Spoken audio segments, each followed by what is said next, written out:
Good evening, ladies and gentlemen. May I have your attention, please? Our next session is going to be on a topic which is very much being talked about today. It's gig work. The entire system of gig work has certain dimensions to it, which I'm sure our learned panelists today would be discussing about. And we are aware that the government has completed 100 days. They are doing something on the eShram portal. We'll be very happy to hear from our Labour Secretary about what's being done in that direction. It would be an education for all of us who are working on the platforms.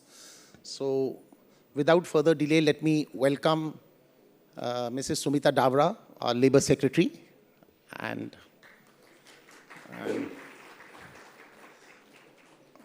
Anil Padmanabhan would be the moderator. He's going to be the one keeping everybody in check in time. Mike Orgil is Uber's public policy head for Asia Pacific, the entire Asia Pacific region. We have Raghav, who is a very dynamic young entrepreneur, one of the co-founders of Urban Company. Again, needs no introduction. And so,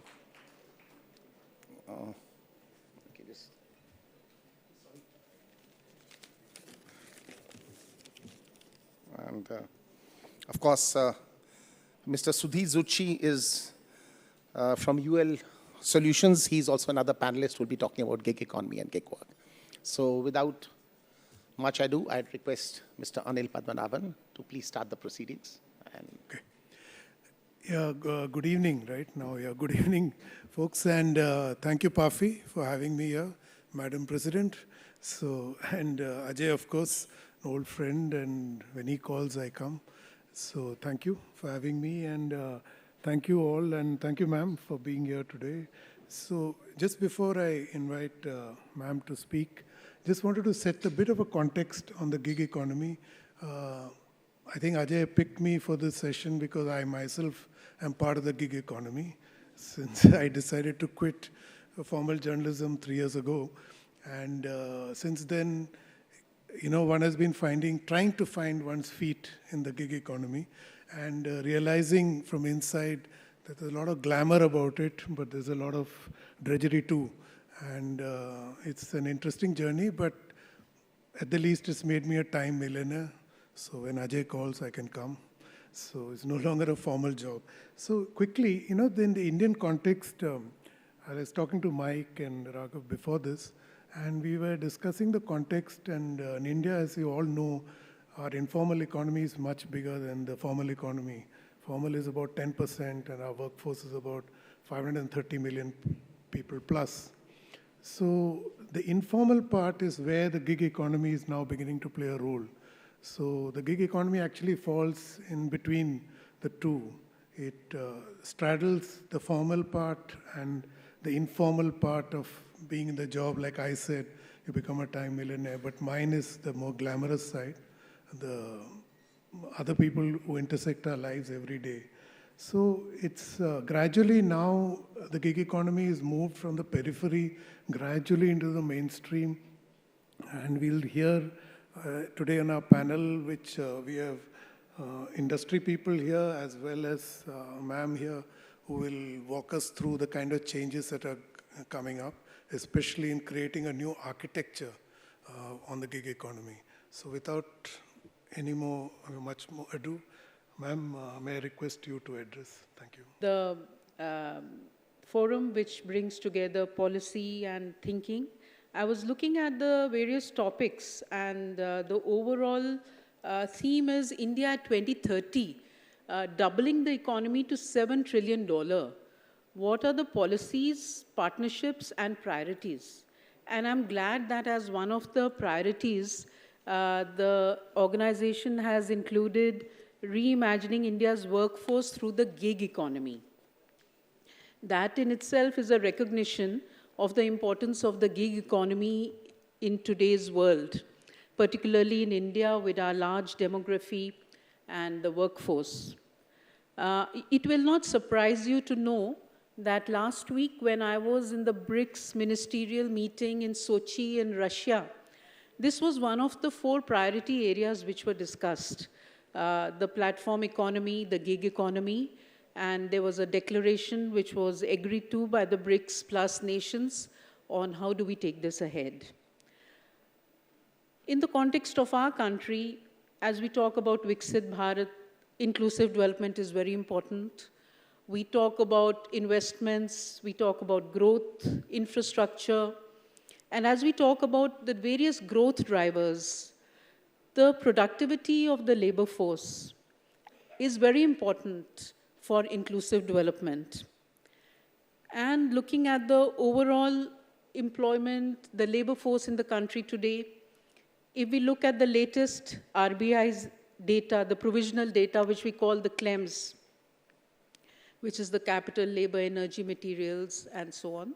So they have used the PLFS data to show that there are about 64 crore workers in the Indian economy, which includes both formal and informal sector. And this is the provisional estimate which RBI has given. And if you look at what are the employment growth drivers today, traditionally there have been growth drivers in manufacturing, in services. And as we look at the disaggregated data, the employment growth drivers emerge as the services sector, which employs something like 1/3 of the total workforce. Within the services sector, the transport, trade, and the financial sector, fintech, so on and so forth. We have the construction sector, which is another traditional growth driver for employment.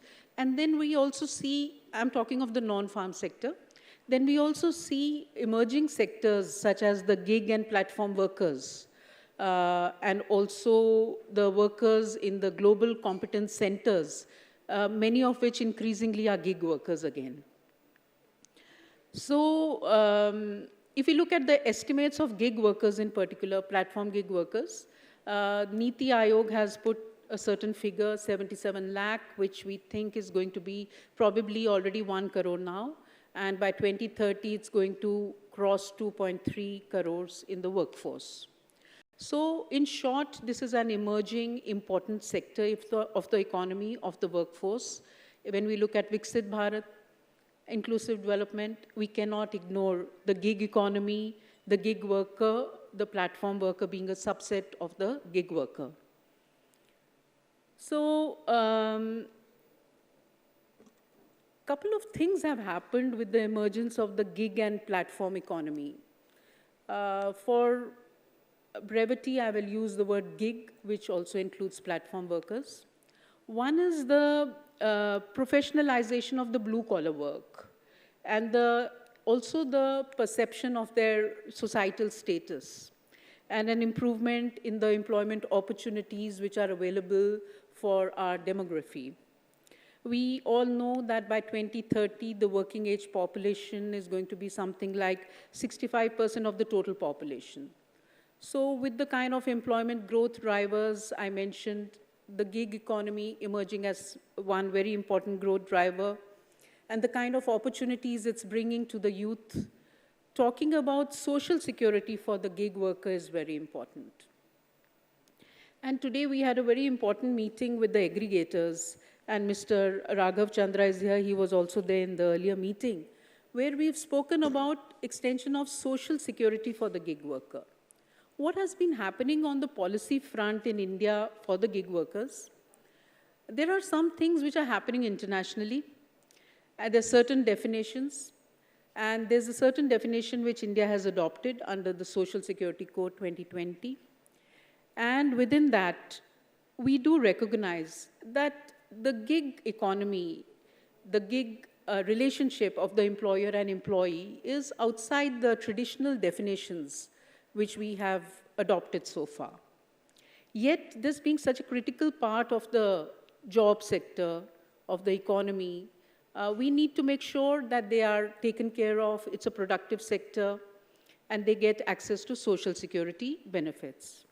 So coming back again to our meeting earlier today, this is what we were discussing. Decent work conditions for the gig and platform workers, and how do they get access to social security? If you look at the initiatives taken by aggregators, and I'm sure uh, Uber and urban company will be able to shed more light on that. Many of the aggregators have given access to certain social security benefits in context of life insurance, insurance against disability, benefit when you are sick, and some of them maternity benefit. But by and large, these benefits, social security benefits, given by the aggregators are patchy. They are not standardized.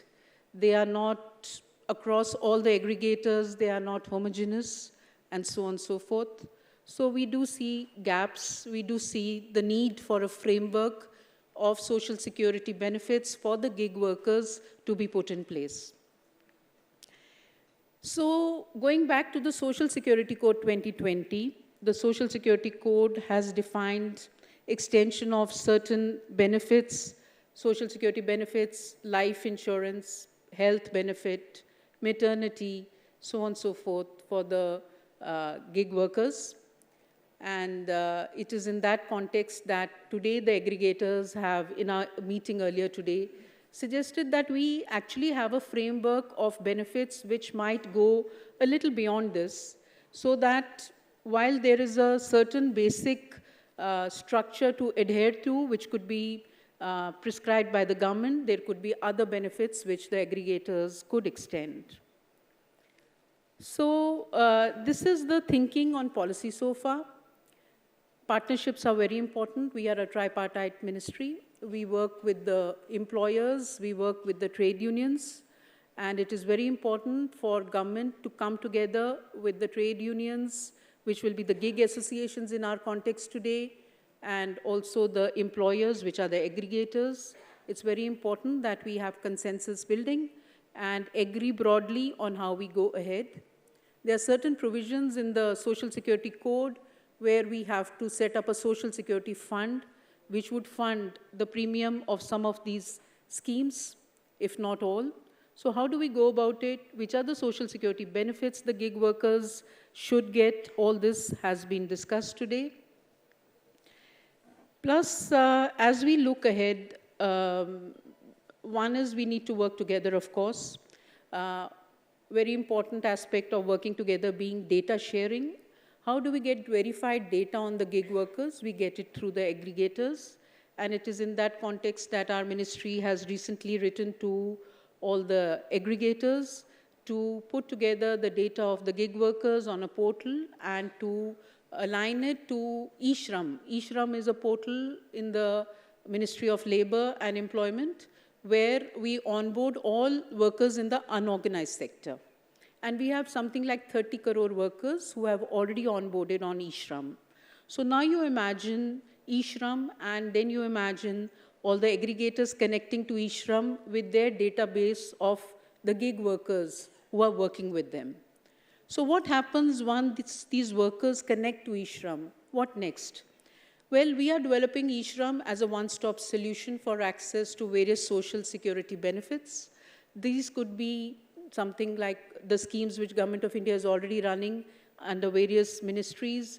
It is the Jeevan Jyoti Suraksha Bima, which is for life insurance, the Suraksha Bima Yojana, which is for insurance against disability, various pension schemes, the Awas Yojana, the Rural Awas or the Urban Awas Yojana, then Street Vendors Program. I do not know if gig worker would be there. Probably you would also recognize some of the other workers who are freelancing as gig workers, so they can also access these apart from those who are coming in through the aggregators. So this is, and also health benefits. These are the various, this is the bouquet of benefits which will be available on eShram, which can be accessed by the platform workers who will come in through the API integration of the aggregators and the other gig workers who can independently also onboard eShram. So these are some of the points I wanted to speak to you about today. The data sharing has emerged as a very important aspect, and we've written recently to the aggregators, like I just said before. And there are a number of issues we need to resolve together as we go forward towards possibly a scheme under the Social Security Code, which will define what are the social security benefits which should mandatorily be given to the gig workers. So we are in the process of proceeding towards a possible scheme. Meanwhile, it is also important that we all work together for the skilling, upskilling, digital literacy, financial literacy of the gig workers, and making them aware of the social security benefits they can access on the e-Shram under the various existing government programs. So thank you very much, and I look forward to more discussion. Ma'am, can I request Ajay and Uber to present this report, PAFI Uber report on the gig economy to ma'am?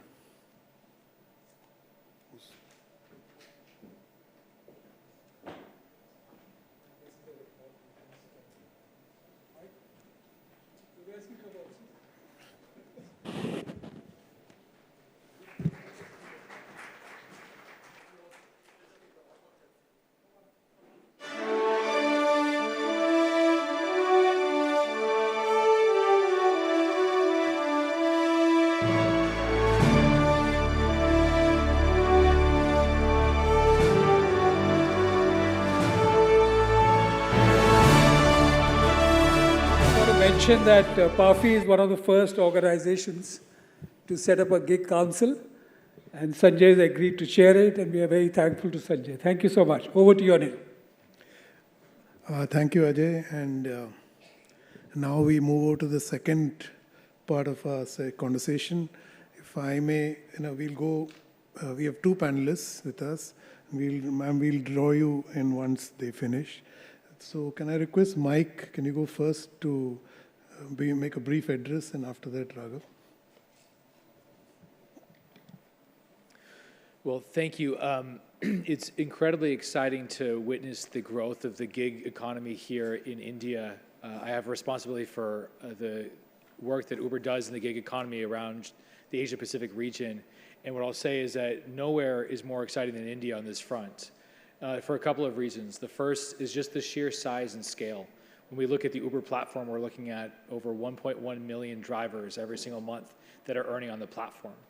We think about the amount of money that they've earned through the platform economy, 50,000 crore over the past 10 years since Uber has been launched. And it's remarkable to think that this is an economy that is creating new opportunities for all of these workers. At the same time, as Madam Secretary mentioned, just because they're able to have these economic opportunities doesn't mean that they should be foregoing the benefits. And so one of the things that Uber is a strong advocate for is finding ways to think through how do we ensure that platform workers or gig workers have access to the rights, benefits, and protections that are proportional to the work that they're doing. And so we are incredibly pleased and incredibly happy to hear the government's efforts on costs, the Code on Social Security, the work that they're doing with the e-Shram portal to make these benefits accessible to these gig workers. And from where I sit, one thing that's particularly exciting is the fact that India is leading the way globally. So while I find it interesting that it's a point of discussion at BRICS, what I find more interesting is that India is actually one of the countries around the world that actually has its gig economy policy relatively well developed. Obviously, there's more room to go, as Madam Secretary mentioned, but as I look at how other countries are looking at this issue, they still don't know what their approach should be. They're still questioning whether gig economy should be part of traditional employment, whether it should be part of the informal sector. And what's clear here is that there is a position that these are gig workers, and it's different. It's somewhere between traditional employment, somewhere between contract labor, and we should be providing benefits for them. And so we're incredibly happy to partner with the government here. We're incredibly happy to work with the other companies that have also stepped up to push this agenda, and really think that the gig economy sector here in India is bright and shining and will be an example for others around the world. Oh, that was super brief. Thank you. So, Raghav, over to you. Thank you so much for having me. So I thought I'll give a flavor of what a gig platform might look like, and I'll take urban companies example. And the reason I want to do that is because we somehow get lost in terminology, and we assume gig platform to mean something, an employment traditional model to mean something else. Let me actually take an example from Urban Companies Playbook. So a platform for home services, which means we empower a plethora of service professionals from beauty to cleaning to appliance to repair and so on and so forth. Now, over our time, we've realized India is a little different. There's a lot of demand, and the demand keeps growing as the country grows, but the supply kind of lacks in quality. So as a platform, over the years, we've learned that our major benefit is in upskilling the partners, the supply we onboard, giving them the full empowerment so that they can serve the customers. And I think that's partly been our success mantra, right? We almost look at ourselves as the Iron Man suit. So if the service professional is Tony Stark, our job is to kind of provide him that whole Iron Man suit so that they get empowered to serve the customer, right? Now, what does it take? What is this Iron Man suit behind the scene? We don't just onboard partners. So whenever a partner joins, beyond the selection criteria, we spend a lot of time in training. And trainings could go on for multiple weeks, right? Just to give you a sense of how large that network is for us, we have over 150 training centers pan-India with over 300 plus trainers. Just last year, we would have probably passed through 35,000 partners for our platform by upskilling them to our standards of what we define internally. The money investment gone into training facilities, training, and so on and so forth would be almost 140 crores, right? And that's what broadly it takes to upskill the Indian professional to cater to the demands which the country has. Right? We'll go beyond this, right? Now, these partners would need tools to perform the service job. Right now, they won't have these tools lying around, right? And as a company, we then need to figure out how do they get easy credit. Now, because this is not a defined segment, right, this is where a lot of the companies will come in and try to figure out, right? So in order to empower them and to give them credit, we'll kind of work with companies. Sometimes we'll have to create our own products to give them the right kind of loans, right? To give you a sense of what those look like, we've probably disbursed enabled over 37 crores of loans just last year, right? Some of us through us enabling, a lot of it through other companies, kind of bringing them on board. And this is what allows the partners to kind of start becoming micro entrepreneurs. Otherwise, they would not have the tools to kind of perform the right job. Yeah, so behind the scenes, this is what it takes to really empower. So this is our platform's empowerment at different stacks. Talking a little bit about even kind of the initiatives happening with the government, right? There's this, if you take our example, there's a lot of social benefits, social security benefits, which we by default have to provide. Why? Because it benefits the partners. If you can't give them value, they will never join the platform. If they never join the platform, you'll never serve the customer. So the incentive structure is very clean. Right? So through us, we will provide insurance to all partners. In fact, if you're a well-performing partner, we'll go beyond that and provide family insurance. We'll give life insurance covers to all partners, accidental coverage to all partners. Right? And if you kind of now compare all of these layers which have been built into the platform to ironclad the professional, I think this becomes a very good employment model, which is different from the very traditional factory era model of employment.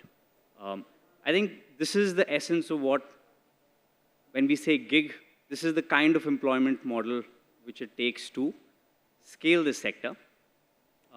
It so happens that we're also at a very interesting time where there's a combined effort happening to formulate some of this, right? If you ask me what a policy should do, policy should go learn the best practices from the best players and standardize that so that the mean of the country kind of lifts. The idea is not to kind of shape the best, but the idea is to kind of standardize it across. All right, so we've been kind of working hand in glove with the government to help formulate, give our best practices, learn some from our side. Right, so one of these initiatives have been through this eSharam portal, or more to say, we are trying to standardize the social security benefits, which this platform workers or the gig segment could provide for. So yeah, that's, I think, a very apt time where this session is also happening, where in the back channel, there's a lot of, this is a very hot topic between the industry and the government. So yeah. Thank you.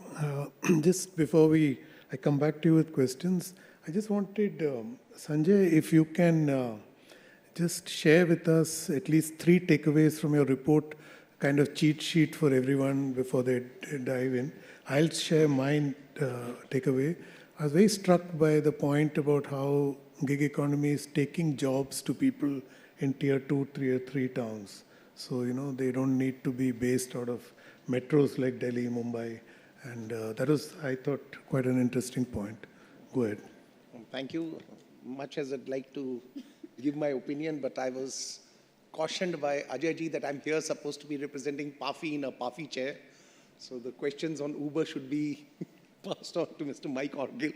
But if you don't mind, I'll just give my views, which you could... yeah. So yes, of course, like everybody's spoken about gig economy, why is it different from traditional employment?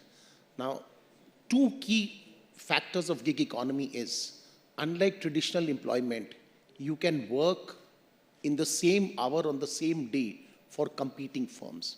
You have that flexibility. You're not tied to an employer. So that is a big takeaway. The second big takeaway is that you determine, it's a moving muster roll. At any point of time for Uber, we don't have a fixed muster roll. There are people who come for 1 trip, there are people who come for 1 week, there are people who come for 1 month. So it's a very dynamic and moving muster roll. So there would be challenges associated with trying to provide social security to such a dynamic master role. And that is where I think the engagements have happened on how to make social security benefits portable across platforms. So it's not that, one platform alone can provide the social security benefits. As the person moves from platform to platform, it's called multi-apping. Retaining that freedom to do multi-apping is the essence of gig work, is the essence of that freedom, choosing your hours of work, choosing your platform at any given time. So I think the real challenges which lie are that how do we capture the dynamic muster? Now, we all heard about the eShram portal, which will obviously capture the muster role across everybody, across sectors, across everybody, so that the entire gig economy earner system is captured. I think it's a great step, and as Mike said, we are probably leading this discussion. When we look at countries like Brazil, when you look at other countries, they're still struggling with it. Nobody has conceptualized an eShram portal. Of course, you started, there'll be, as we move along, there'll be issues, I'm sure. It's a tech integration, there'll be API issues. But I think we are set on a very good course. And to answer what you mentioned, if we can solve for this, there would be a tremendous amount of, should I say, increase in the people who would adopt gig work. Today, when a person adopts a gig work, he knows that he's bereft of many social security benefits. Once he's confident that social security benefits will flow to him, he will probably take up gig work as a long-term employment. He may even take up this as a primary source. Today, for many people, it's just a secondary source because of that distinction that we have.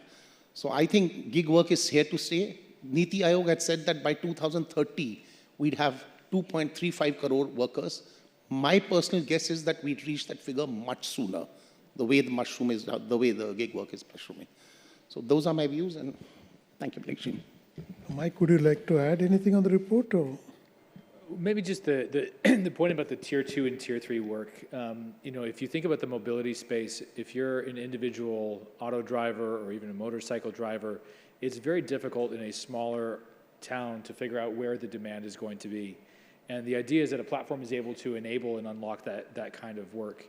And what we're seeing is now a real proliferation on our platform of the motorcycle and auto business. And it really is creating new opportunities. And so sometimes I think when we talk about this dynamic of labor, we focus on, so what are the challenges to be solved? But one of the things that I find most inspiring is just how much it's creating new opportunities for people. And we see this from the Ministry of Transport as well, where they're very focused on what are the ways that we can create affordable access to transportation, but also livelihoods at the same time. And so certainly the gig economy is now taking the benefits that typically are only in larger cities and really spreading them out to those tier 2 and 3 cities, like you said. See, the thing is that both of you, I mean, your work, probably everybody in the room uses your services of your company. But Raghav, you touched on it very briefly. You talked about the problem of ensuring quality. So every Uber service ride is not necessarily the same. Every service of your home services company is not the same. So how do you face this challenge? Because in a formal setup, you can set KPIs and you can hold people accountable because they're part of a formal setup. In an informal, I mean, it's not really informal, but I meant in a gig economy framework, how do you ensure that? And if I could begin with you, Raghav. Very good question. I mean, a lot of our categories can't even be put inside a traditional shop. It has to be performed at home. Beautician will come to your home. If your AC is spoiled, the service is happening at your home. There's no other model possible. We do a lot of stuff to ensure quality. So, of course, you try to upbring the base quality of partners by upskilling. But we still need to kind of audit or ensure. Now, how do we do that? We use a lot of tech, of course, to our benefit. So, we'll run identity checks when a partner enters your home. Is it actually Raghav Chandra who had to come, or is it, because you can impersonate someone, which is a bad place for anyone to be at. We will assist our partners. So, for example, if an AC professional comes to your house, your AC is broken.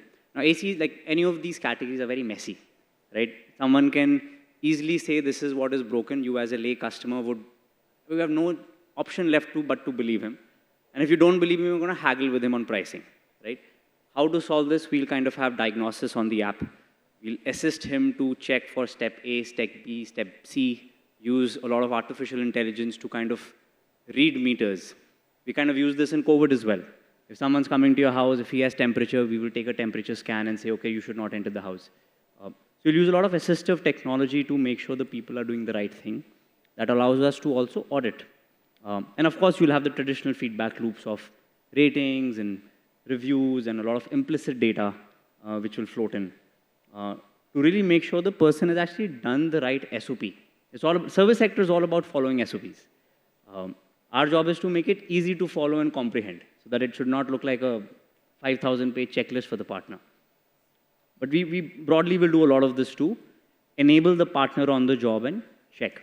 And training for us is a continuous curriculum. So, for example, if we realize a partner is struggling on one particular skill multiple times, we will call him back for retraining so that he can kind of learn that art again. I would think back to what did the pre-Uber world look like? If you were to go and try to get in an auto, you basically had two big questions, right? How much is this going to really cost me? Is it fair? And secondly, is this going to be safe? Right? All other things are important, but those are the two things that really matter. And what we've been able to do is first to standardize the costs. The idea that you don't have to haggle, you don't have to debate, oh, who pays this toll, who pays this parking thing, oh, actually you need to give me, a few more rupees for that. Like, all that sort of goes out the window when you're able to put the payments and figure out the pricing up front. And that really makes the experience quite a bit better when you don't have to worry about that. And secondly is applying technology to the safety side of things. You're really putting your hands in the life of your driver when you get in the back of that vehicle, and you want to know that they're driving safely, that they're acting safely. And so we're able to do a lot of different things that did not exist in the pre-Uber world. So able to do additional background checks. We're able to look at things like the way that they drive, so we can use the telematics in the device to see if someone is accelerating really hard or braking really quickly. We can look and see, have they veered off course? And we can send a message to both the rider and to the driver and say, hey, is everything okay here? In fact, in some places in India, we've even been able to integrate with the police to be able to share real-time GPS data so that the police can take action if needed. We're able to share your ride. So there's all these different types of things that we're able to do on the safety front that I think are incredibly powerful and really have up-leveled the standards of what it means to get in the back of someone's vehicle and to make it a better experience. Now, that does not mean that every ride is perfectly magical. I wish that that were the case, and there certainly are the ones that are not. And that's an important reason why we have that rating system that allows us to get feedback from customers about what was going on in the rides. And we can start to understand, is this driver in need of more education? Is this driver more problematic? Is there something we need to do to help the customer in a slightly different way? And now having the platform involved in this is able to take on a lot of these dimensions that you never could deal with in that pre-Uber world, where you would just say, oh man, I got in this car, they charged me too much, they drove recklessly, and I didn't feel very safe, and what can I do about it? It was very hard in that pre-Uber world. And so I'm really excited about where we are today, but also as we look at the technology that we can apply to things like safety, where we're going. One other big concern, Mike and Raghav, is the issue of data privacy, because both of you are handling tons of data about all of us. You know our preferences, you know our bank statements. So how do your companies work to protect that data, protect our privacy, actually? I also happen to be the engineer in our company, so I can probably answer this question well. Data privacy is also a hot topic in the country when it comes to policy making, and I'm very glad it's happening when it's happening, and we get to craft our own nuances around it. I think there's standard ways to kind of ensure the right structures are in place in the company, right? So for example, we tend to encrypt all our data, whatever we collect, right? And we'll only collect information which we really need. If it's encrypted, in the worst case scenario, if it leaks, no one can make any sense of it, right? So you'd put the right encryption frameworks, you try to then comply with the law.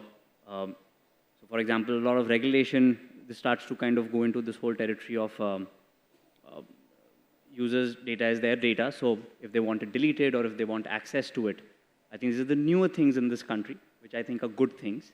But a lot of this puts pressure on building tech the right way. I think there are established practices. It just takes time for companies to reach there. But yeah,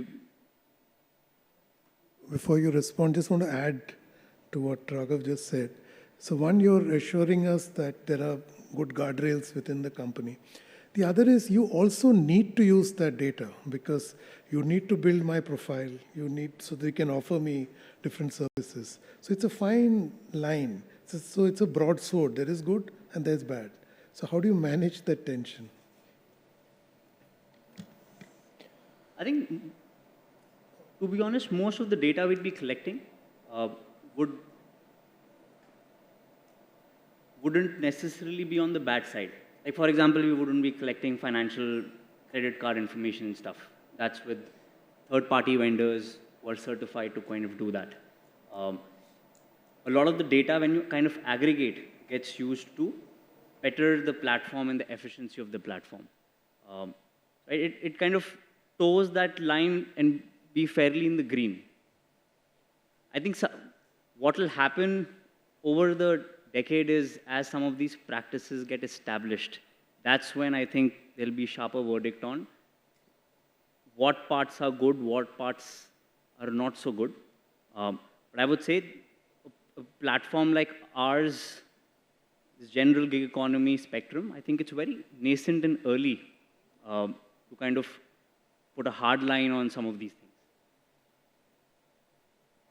I think there's two dimensions to this. One is, what are you doing to protect the data? And then secondly, what are you using the data for, right? And so I think on the what are we doing to protect the data, similarly, we've got some of the world's best engineers that work on data security.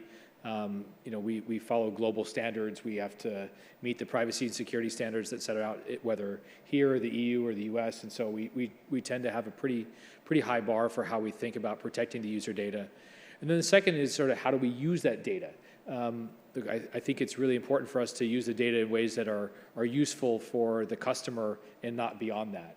And so I think if we were in a position where we were using data that was was inappropriate or customers felt uncomfortable with it, they certainly have many other choices to go to in terms of platforms. And then I think secondly, many governments have started to set out their rules around what data can be used in what sort of circumstances, and we really try to follow those minimum standards as best we can and ensure that whenever that data is being used, it's being used to ensure your safety or ensure the product experience, and not trying to find some sort of sneaky way to monetize it that's inappropriate.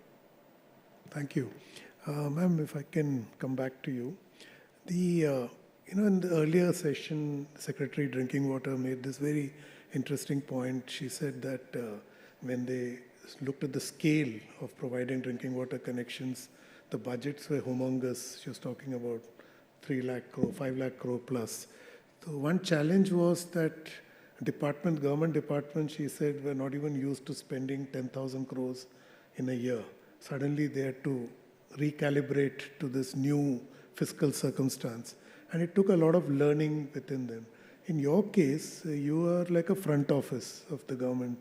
You're dealing with issues which are, touchy-feely, labor. So, and now you have variants like the gig economy coming in.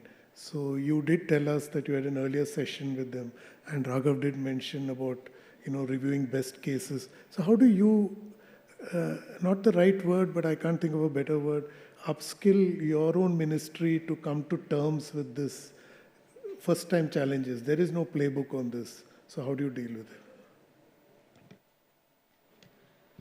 Okay, right, that's an interesting question that we are now talking about employment models which are not necessarily traditional models of employment. And we are now dealing with aggregators, which is a new, relatively new concept, and aggregators, gig workers. So do we have the capacity in the ministry to deal with these concepts and to work around them? See, first of all, I'd like to remind you that I spoke about a meeting we had earlier with the aggregators and knowledge partners. So we take their knowledge on board, the stakeholders. Then if you recall, I also said we are a tripartite ministry. We work together. So we make use of the knowledge and wisdom of our partners, the trade unions, which would be the gig associations in this context, the aggregators, the employers, and of course we have academic institutions. So we keep a very collaborative approach, consensual approach to issues, because these are very sensitive matters and they impact various stakeholders. Now, if you look at the gig economy, it's something which has come up very strongly in the Indian context and also the context of the world. Everybody is talking about it and how to deal with the gray area which has emerged. Some countries have recognized this as formal employment. Many other countries have kept it in the informal sector and brought about some social security schemes. In India, we have seen it as outside the traditional employer-employee relationship, but that brings with it challenges of understanding this ambiguity and also the challenges of looking at it from the welfare of the worker. We are a ministry which deals with labor welfare. So what are the kind of workers who are employed in the gig economy, for instance? A lot of young people are employed. A significant number of women are there.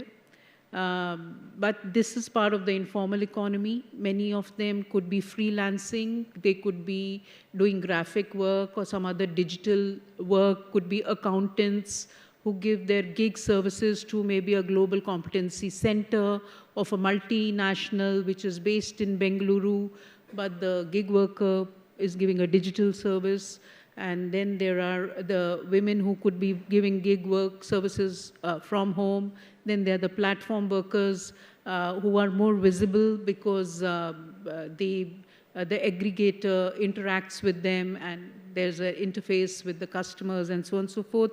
So how do you look at this big job creation opportunity the contribution to the economy, economic growth, the potential of gig economy to create more jobs, yet also dealing with the uncertainty of the gig worker with respect to earnings, with respect to work, with respect to their social security.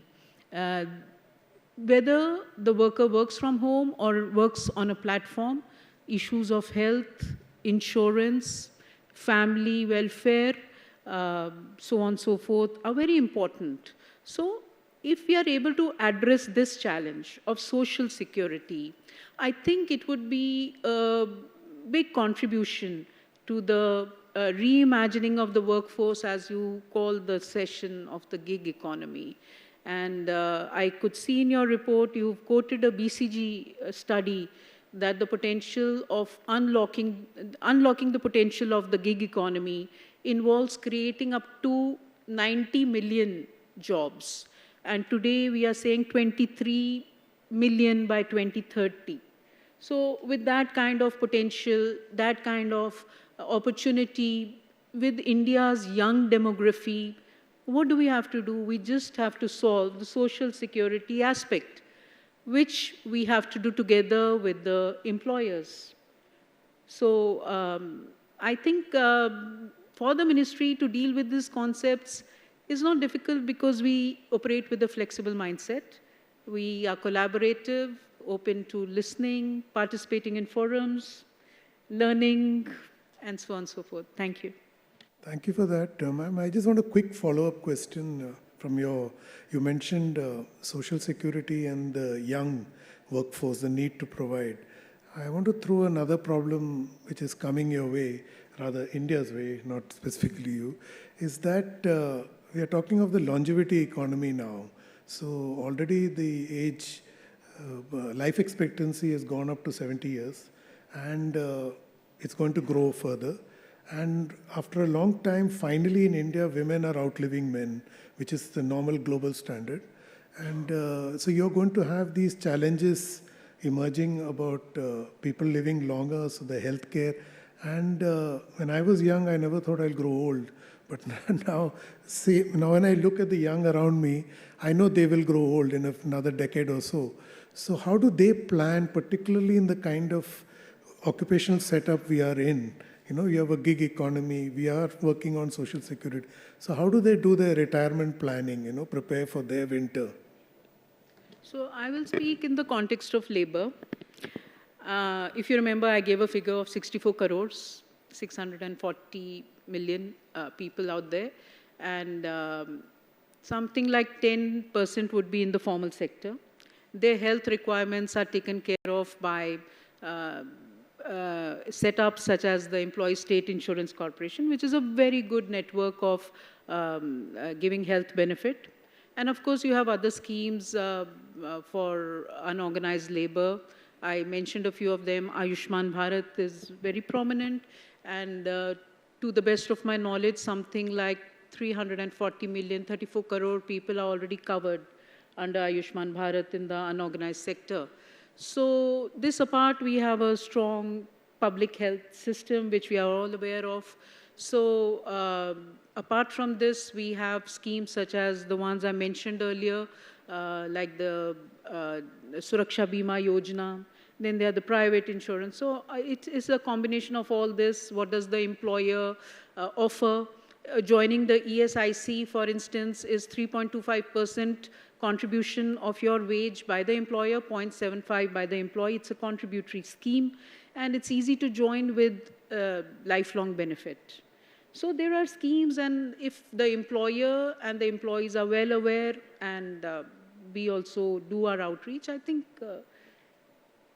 it's something to be done in a partnership. Thank you. I will turn for questions from the audience. I should have alerted you before. There are three hands, two right at the back. Says lady next to the camera. Can we get a mic? And just keep your hand up at this side. I missed it. Yeah. Good afternoon. So my name is Nida Mariam. I'm from Indian School of Public Policy. My question is, one of the best advantages of gig economy is the flexibility it provides. And we know that there are people who work with multiple aggregators at the same time. So when considering social security, are we considering employer contribution to social security? And if yes, how can we tackle the problem of how much will each employer contribute? Yeah, I mean, actually everyone. Okay, so you see, if you go back to the Social Security Code, a lot of this is defined over there. Uh, of course, in our earlier meeting, we did recognize the fact that there are people who supplement their income by joining not just one platform, but more than one platform. They could be working for multiple platforms. And secondly, there will be a certain percentage the aggregator will contribute to the Social Security Fund, which is expected to meet the premium of the scheme. So that is defined in the code. And which are these schemes? They will cover life insurance, health benefit, maternity, and disability insurance, and so on and so forth. So we are working together on arriving at the finer answers of the 1 to 2% which the aggregator has to contribute of the net annual turnover to the fund, and how to take care of employees who are across multiple platforms, who will be the principal employer, which is why data gathering, and that is the phase we are in, is very important for us. And we hope that in another couple of months, 2-3 months, we'll be able to give you finer answers to these things. Thank you.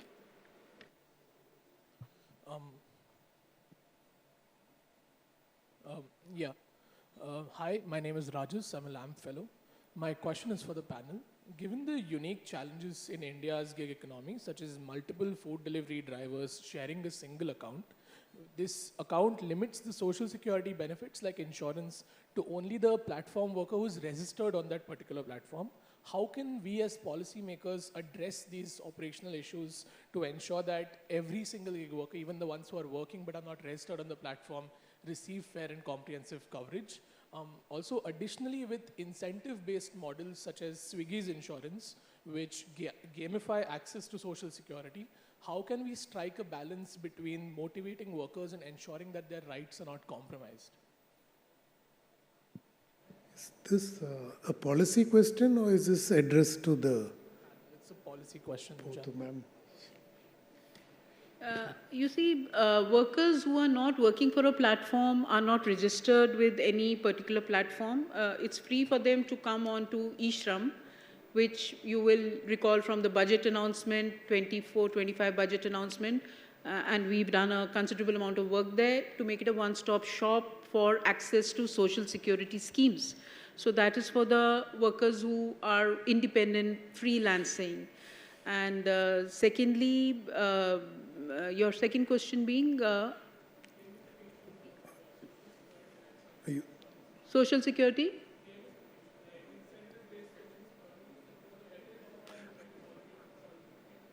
Okay, so maybe you would like to answer. Some of you do offer life insurance to the workers. Maybe your scheme, you might say, is better than the government scheme if it's with some private organization. Today we discussed about it. You might like to give a comment. Yeah, I think some of these nuances will have to be figured out, in all honesty. This would be a good challenge where a worker could be working across platforms. Then what happens to them? It could be a mixture of both platforms giving benefit, and if they're standardized, passes the framework check, maybe that's okay. This is one of those things to think about. Or maybe there's a base benefit which just from the government side which kind of gets provided for. So regardless of the platform, you're able to kind of enjoy the benefit. So I think in all fairness, these are the discussions which are ongoing. In terms of incentive-linked benefits, it happens, and I think it's good as well. So the way I look at it is the idea is bare minimum stuff needs to be defined, and that needs to be put across to everyone. But beyond that, it's good to tie the incentive structures correctly so that the whole ecosystem kind of moves forward without having like 5, 6 different incentive structures. So as an example, we'll give life insurance, health insurance to everyone, but for a certain committed partner who's performing well, we'll kind of enable bigger layers of benefits. So we'll kind of provide family insurance, or we'll unlock a bigger quantum of loan, because it's also more costly for the platform or the end provider. So it kind of links the whole ecosystem together. So it's a good idea to kind of have tiered benefits as long as the bare minimum is kind of articulated well. Mike, you have anything to add? There was one question, yeah, right at the back, and quick, short questions, both of you. This gentleman here, first lady at the back. Hello. Yeah. So, ma'am talked about Social Security Code. I believe Social Security Code also aims at uplifting the life status of living that these laborers have, so that they are not looked upon and discriminated in the society, so as to give them a better living. However, when we see this code, even with life insurance and other benefits, one, since they are taking benefit, they are looked down upon because they cannot afford it. Second, they also look down upon because the amount that is being given to them in terms of monetary is very meager. So in that case, the standard of living that they have does not increase, but just suffices their basic necessities. So how does the government sees it, and how do you plan to do further? Ma'am, just before you answer, can you just add your question, please, quickly, because you're almost out of time. This gentleman in the middle.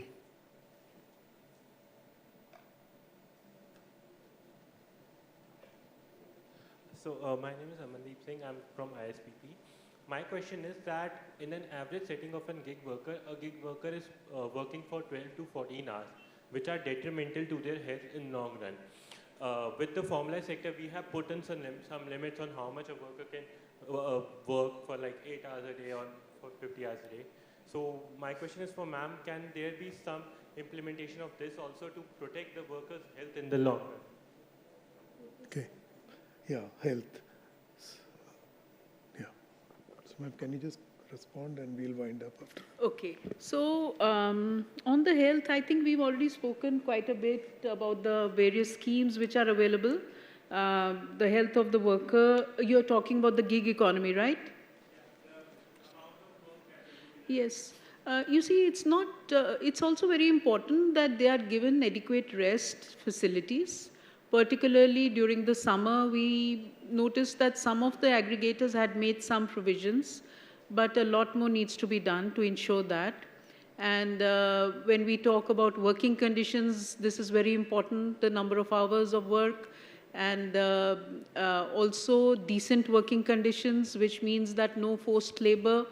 And it's also important, again, I'm repeating this ad nauseum, but the access to social security, including health benefit, accident benefit, they have benefits when there is an accident, medical benefits, facilities. So ensuring all this is the framework which we have developed under the Social Security Code. And that is where the Social Security Fund will come in to fund these schemes and benefits. That is not to say that some of the aggregators have already made available some of these benefits in some way.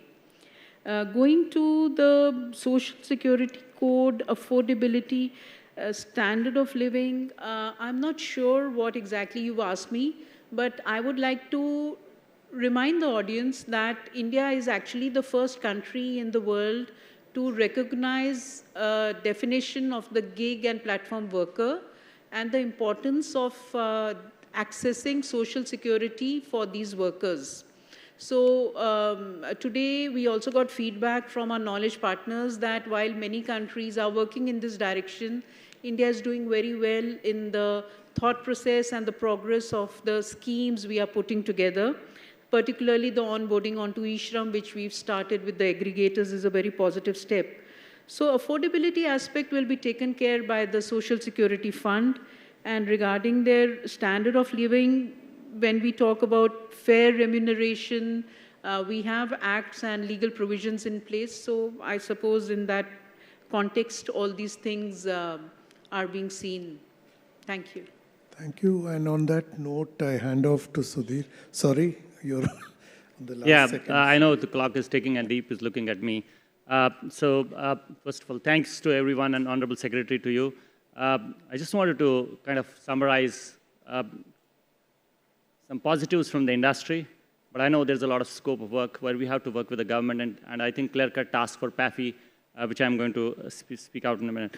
I think it's a clear cut that industry is doing a lot in terms of skilling the workforce, like micro-entrepreneurship, which you mentioned about, social security benefits to the partners. We are also trying to follow global best practices and standardization of social security benefits, and there's a flexibility of employment for creating those opportunities. I wanted to also highlight this point which was mentioned by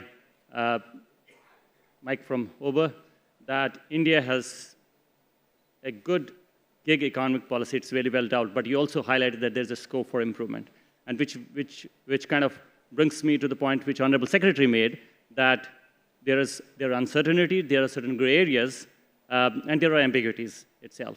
So therefore, ma'am, I think if I have to summarize the session, there's a need for harmonization of social security benefits, and that's where I think as PAFI, we're not going to stop here. The session will stop here, but I'm sure we're going to take this work forward. And through PAFI, Ajay already mentioned about the Gig Council, which have already started. So we'll take that work forward. And it will be a privilege for PAFI members to take that work forward, and there's a scope already cut out for us. With that, I know we have a next session going on with the honorable parliamentarians, and I think they're standing in the room. So with that, I would propose to close the session. Thank you, Anil. Thanks, everyone, on this panel. I think we'll have to be here for a photo shoot out. Thanks, everyone.